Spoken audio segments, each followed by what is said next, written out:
Hello friends, welcome back to my YouTube channel Mathematics by Vimal Srivastav.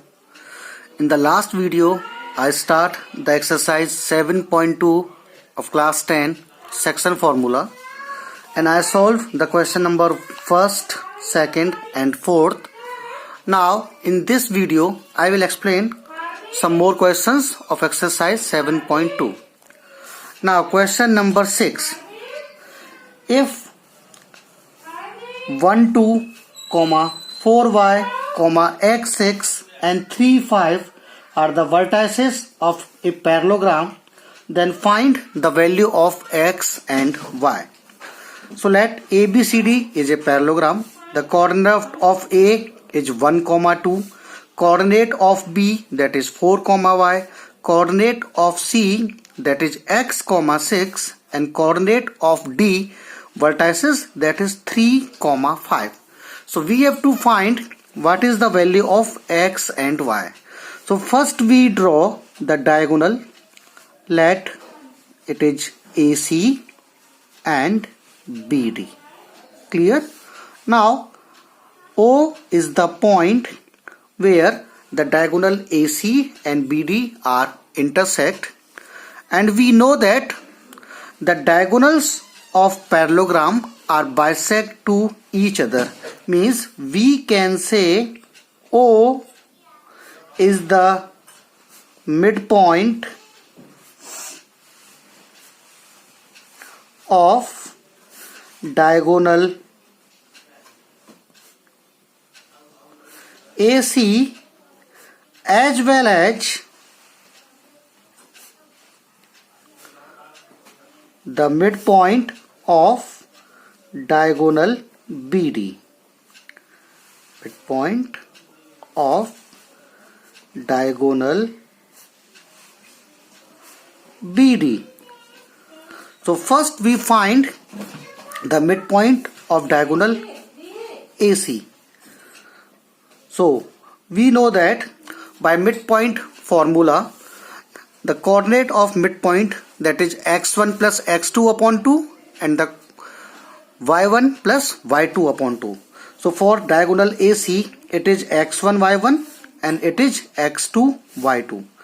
So we can write that is coordinate of O equal to x1 plus x2 upon 2 means 1 plus x upon 2 comma 6 plus 2 upon 2. That is the coordinate of midpoint of diagonal AC. Now we find the coordinate of midpoint of diagonal BD. Coordinate of midpoint of diagonal BD, that is also O. So the midpoint of BD, that will be 4 plus 3 upon 2 comma 5 plus y upon 2. So now we can equate both the coordinate. So we can write 1 plus x upon 2 comma 6 plus 2 8 by 2 that is 4 equal to 4 plus 3 that is 7 by 2 comma 5 plus y upon 2. So now this is the x coordinate and this is the y coordinate. So we can equate x plus 1 upon 2 equal to 7 upon 2. 2 से 2 cancel. So x equal to 6. Same way we can equate the y coordinate, that is 5 plus y upon 2 equal to 4, or we can write 5 plus y equal to 8 and the coordinate of y that is 3. So the value of x and y, that is x equal to 6 and y equal to 3. Now Question number 7.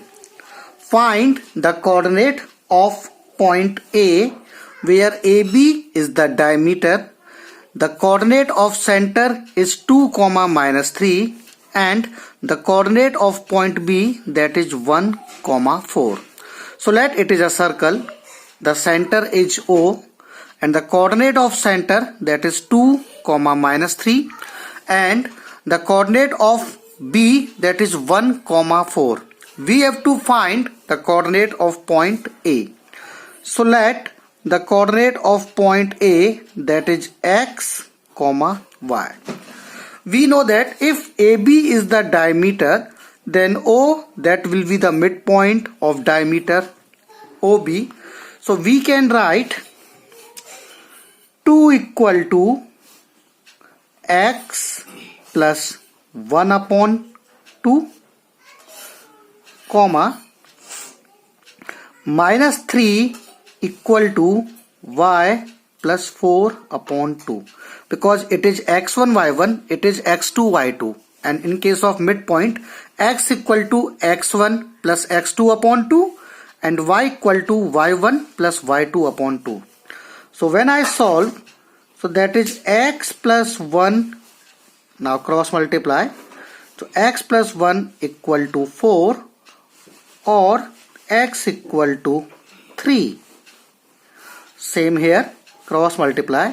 So that is y plus 4 equal to minus 6 or y equal to minus 6 minus 4, that is y equal to minus 10.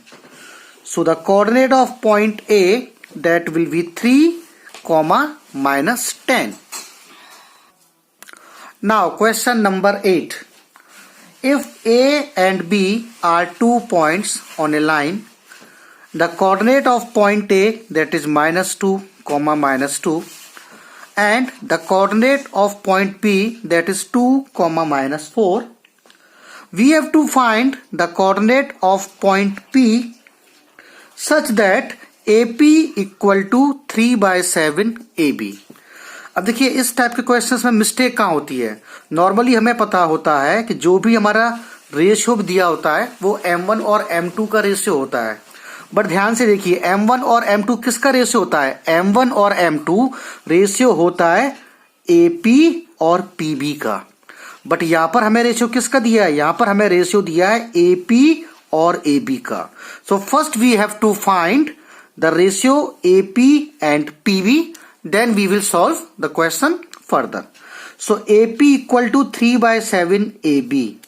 Can I write AP upon AB is equal to 3/7? Just cross multiply कर दिया. अब देखिए हम AB को लिख सकते हैं AP plus PB, बस वैल्यू पुट कर दीजिए. तो AP upon, that is AP plus PB equal to 3/7. Now just cross multiply. So that will be 7AP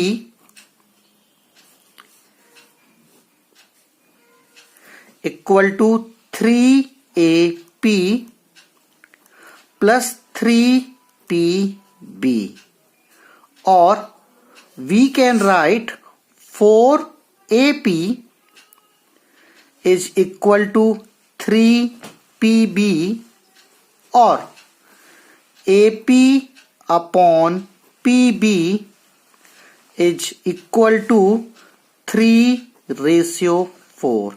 और यही हमारा रेशियो है M1/M2.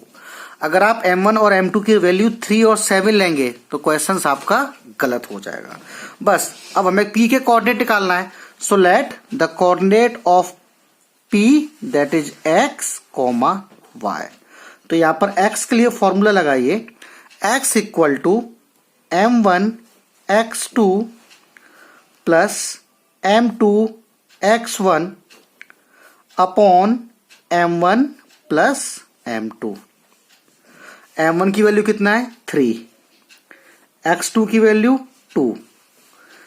M2 की वैल्यू 4 और x1 की value -2 upon m1 plus m2 that is 3 plus 4, तो 3 2 जा 6 -8 upon 7, तो x के कोऑर्डिनेट आ गए that is -2/7. Now we find the coordinate of y. So the formula is m1 y2 plus m2 y1 upon m1 plus m2. m1 की value 3, y2 की value -4 plus m2 की value 4 और y1 की value -2 upon 3 plus 4 that is 3 into -4 -12 -8 upon 7, so y equal to -20 upon 7. So the coordinate of point P that is -2/7, -20/7. Now next question. Now question number 9. Find the coordinates of the point which divide the line segment joining the point A -2, 2 and point B 2, 8 into 4 equal parts. अब देखिए हमने question number second किया था, उसमें हमने try section किए थे, means 3 equal parts. अब यहां पर दिया 4 equal parts, means we can write AC is equal to CD is equal to DE is equal to EB.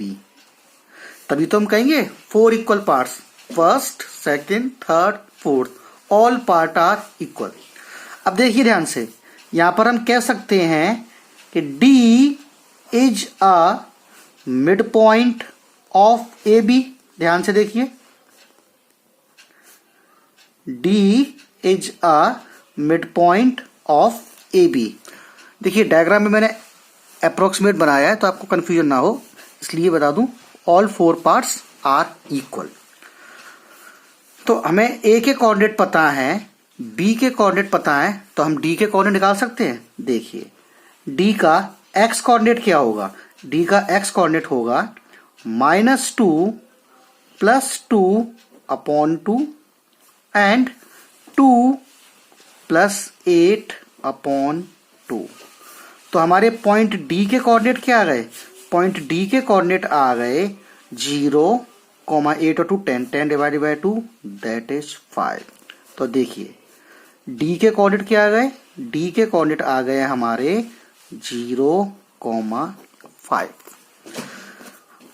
अगर हम लाइन सेगमेंट AD की बात करें, ध्यान से देखिए, अगर हम लाइन सेगमेंट AD की बात करें तो हमें पता है AC is equal to CD, means we can write C is a mid point of AD. लिख सकते हैं इस तरह से, C is a mid point of AD.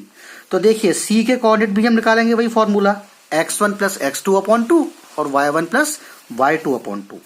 तो C के कोऑर्डिनेट के लिए क्या होगा, -2 plus 0 upon 2 2 plus 5 upon 2.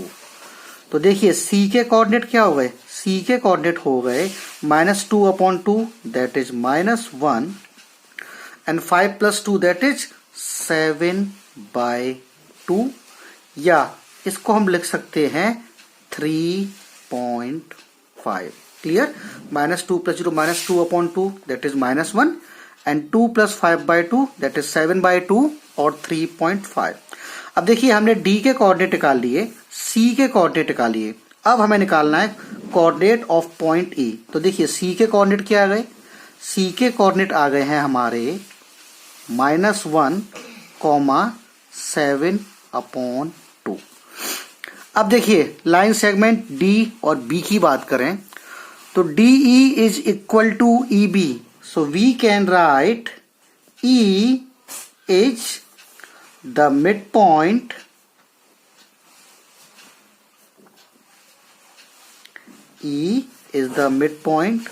of DB. तो अब हम E के कोऑर्डिनेट भी निकाल सकते हैं.